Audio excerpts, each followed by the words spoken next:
analisa dampak lingkungan merupakan kajian mengenai dampak penting suatu usaha atau kegiatan yang diperencanakan pada lingkungan hidup yang diperlukan bagi proses pengambilan keputusan tentang penyelenggaraan usaha atau kegiatan.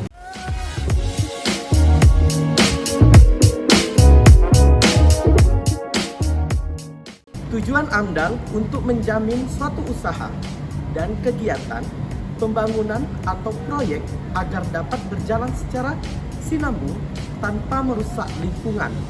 Secara garis besar, konsep AMDAL merupakan tahap identifikasi, prediksi, evaluasi, dan mitigasi untuk menghasilkan keputusan dalam mengelola dampak lingkungan.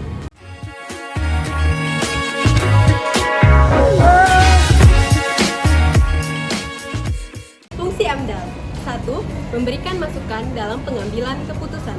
2. Memberikan pedoman upaya pencegahan, pengendalian dan pemantauan dampak atau lingkungan hidup. 3. Memberikan informasi dan data bagi perencanaan pembangunan suatu wilayah.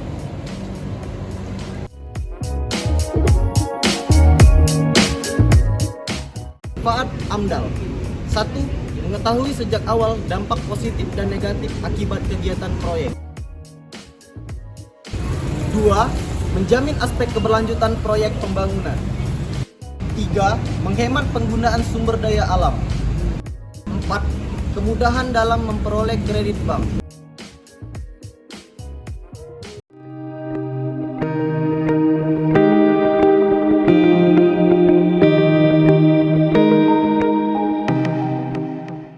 Beberapa bidang wajib AMDAL diantaranya yaitu: yang pertama, bidang pertahanan. Yang kedua, bidang pertanian. Yang ketiga, bidang perikanan dan kelautan. Yang keempat, bidang kehutanan. Yang kelima, bidang perkebunan. Yang keenam, bidang perindustrian. Yang ketujuh, bidang pekerjaan umum. Yang kedelapan, bidang perumahan dan kawasan pemukiman. Yang kesembilan, bidang energi dan sumber daya alam. Dan yang terakhir, bidang pariwisata.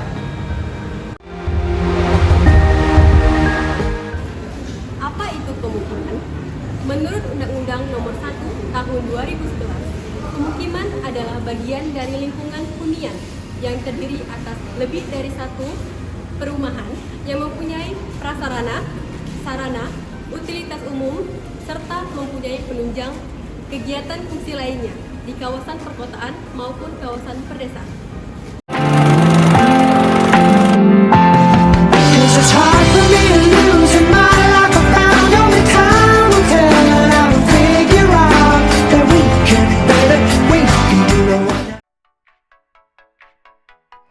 Rumah susun dibangun sebagai salah satu upaya yang dilakukan oleh pemerintah dalam memenuhi kebutuhan masyarakat yang berada di daerah perkotaan terhadap kebutuhan tempat tinggal yang layak. Rumah susun yang berada di Jalan Radial Kota Palembang, Sumatera Selatan menjadi salah satu permukiman padat penduduk di tengah pusat kota. Bangunan bertingkat ini sudah dibangun sejak tahun 1984 atau sekitar 38 tahun yang lalu. Berdiri di atas tanah seluas 79 hektar dengan jumlah hunian 3.584 unit dan 53 blok. Rumah susun ini sudah memiliki fasilitas sarana dan prasarana yang cukup tersedia seperti jalan, tempat parkir, musola, listrik, dan air bersih. Meskipun penghuni rumah susun belum memanfaatkan fasilitas tersebut secara optimal. Lingkungan rumah susun secara umum sangat rentan dengan permasalahan limbah domestik. Hal tersebut karena jumlah penghuni dalam suatu area sangat banyak. Beberapa permasalahan pengelolaan limbah rusun yang sering ditemui adalah saluran pembuangan limbah air yang langsung dialirkan ke selokan tanpa ada proses pengelolaan terlebih dulu. Hal ini berdampak pada tercemarnya selokan oleh sisa cuci ataupun limbah lainnya. Dampaknya, selokan mengeluarkan bau yang tidak sedap, menjadi kumuh dan tidak enak dipandang. Selain mencemari saluran air, pengelolaan limbah air yang buruk berpotensi besar merembes ke sumur, terutama jika jarak septic tank dengan sumur tidak memenuhi baku mutu air.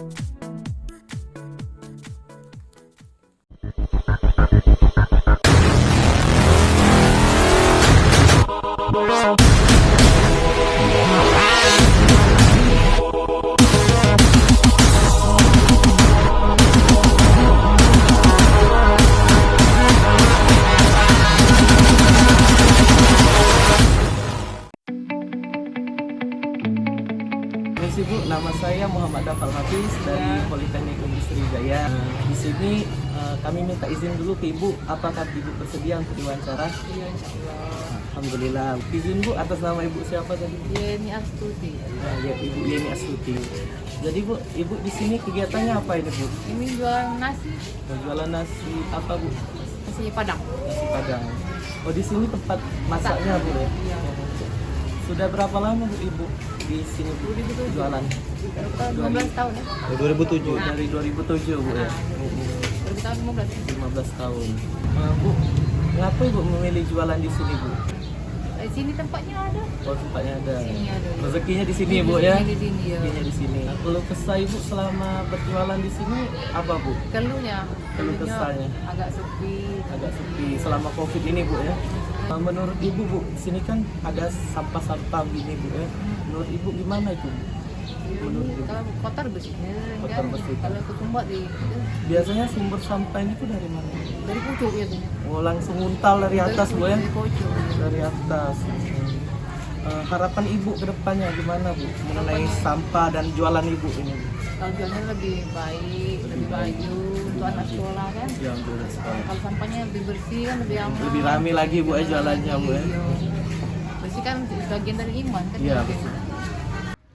Permisi Pak ya, perkenalkan sebelumnya saya Aski dari Politeknik Negeri Sriwijaya.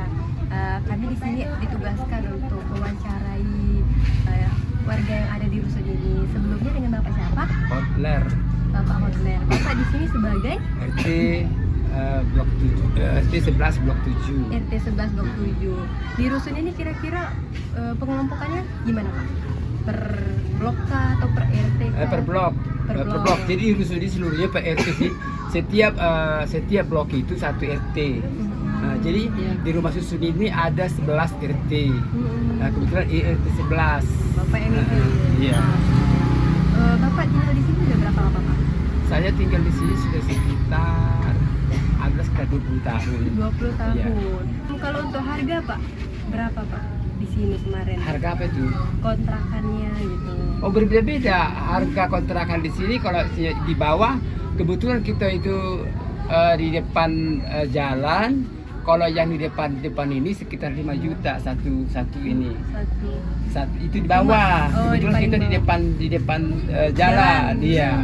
Tapi mulai di lantai 2, lantai 3, lantai 4 itu sudah beda-beda. Ada yang 3 juta, ada yang 2 juta. Di bawah berarti lebih mahal. Lebih gitu, mahal karena strategis tempat di jalan untuk bisa usaha. Oh iya benar. Bapak kan sebagai RT ini di sini. Nah, kalau misalnya orang mau sewa di sini itu gimana? Fasilitasnya terus gimana? Terus pengelolaannya tuh? Ini kan setiap rumah ini kan sudah ada yang punya nih. Sudah ada beda-beda. Ada yang memang ada yang sudah tinggal di sini, ada yang tidak tinggal di sini. Jadi rumah-rumah ini sama yang punya. Jadi begitu selesai kontrakan, nanti telepon orangnya datang ke sini atau mereka pasti sudah tahu mereka itu. Oh, tanggal sekian nih habis kontrakannya. Misalnya tinggal di atas nih Pak. Terus pembuangan sampah itu gimana Pak? Kalau untuk limbah gitu. Mulai dari lantai 1 sampai lantai ini tetap saya anjurkan, saya sebagai RT itu menganjurkan, kebetulan ada TPA kami di situ, Ya, tetap TPA. buang di situ. Oh. Iya. Jadi selalu kita, apalagi kan di 23 Ilir ini setiap minggu ada gotong royong. Jadi tetap kita sosialisasikan harus buang sampah ke TPA. Harapan kedepannya Pak buat rusun ini kira-kira gitu. Ya kalau rusun ini sih karena tidak. Ya kalau ada dari pemerintah bantuan sih ya kalau bisa direhab lah ya, perbaiki. Seperti tangga-tangga kami ini kan sudah propos ya. Ada perbaikan lah seperti bilang plafon itu, dinding, pelataran lantai gitu. Nah, walaupun ada bantuan dari pemerintah perhatikan lah. Permisi Bu, selamat sore. Perkenalkan nama saya Rizka Pratama dari Politeknik Negeri Sriwijaya. Kami ini lagi tentang tugas analisa dampak lingkungan. Boleh perkenalkan nama Ibu? Nama saya dari sini.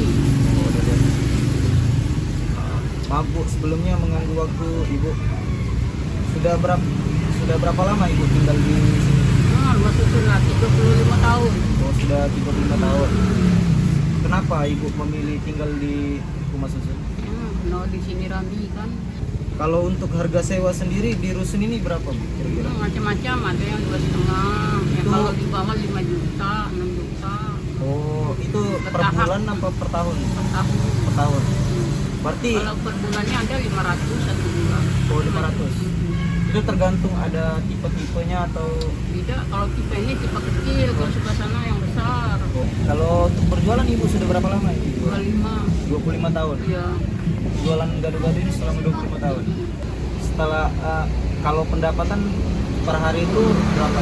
Ya udah tentu lah, kadang 600, kalau sepi 500, kadang 20, udah tentu lah. Ini kan di dekat sampah Bu. Nah, apakah Ibu berjualan itu nyaman atau tidak? Cuma mana lah disuruh Pak Lurah kemarin masuk, kemarin rapi, bagus ini. Katanya mau dibangun futsal, pos polisi, itulah dibongkar. Terus sementara dipasang kayak gini. Berarti Kemarin tuh rapi, bagus ini. berarti ini kemarin. baru. Iya baru. Baru, Ini. seperti ini. Belum sampai 2 bulan ini. Kalau untuk keluh kesahnya Bu, Kesannya Mak Mano, nggak ngerti dengan kita. untuk selanjutnya untuk harapan kedepannya Bu. Sini Harapan ke depannya mah kayak gini lah. Harapan ke depannya. harapan kayak ke depan gini. untuk lebih baik lagi daripada ini Bu. Dia man bisa lebih baik, tapi bagaimana Pak Lurah di anunya sebenarnya mau ditingkati lagi kan yang lebih rapi, yang lebih bagus. Kami pengen kan, tapi Pak Lurah kayak gini udah rasa kayak gini kami jualan. Lurah bersih. Hakikatnya, pembangunan rusun memiliki tujuan yang sangat baik, terutama untuk masyarakat penghuni rusun itu sendiri. Rusun hendaknya menjadi hunian yang nyaman bagi penghuninya. Salah satu caranya ialah dengan menerapkan konsep AMDAL atau analisa mengenai dampak lingkungan. Namun tidak bisa dipungkiri, selain memberikan dampak positif bagi masyarakat setempat, ternyata memberikan dampak negatif bagi lingkungan, yang tentunya penyebab utamanya ialah masyarakat di rusun itu sendiri yang kurang disiplin menjaga lingkungan mereka. Harapan ke depan adalah agar semua unsur masyarakat sadar dan memiliki inisiatif sendiri menjaga lingkungan mereka, sehingga menjadikan rusun tersebut adalah tempat tinggal yang layak untuk ditempati bagi masyarakat. Mari jaga kebersihan tempat tinggal kita, karena dengan menjaga lingkungan membuat lingkungan kita menjadi nyaman untuk kita tinggali.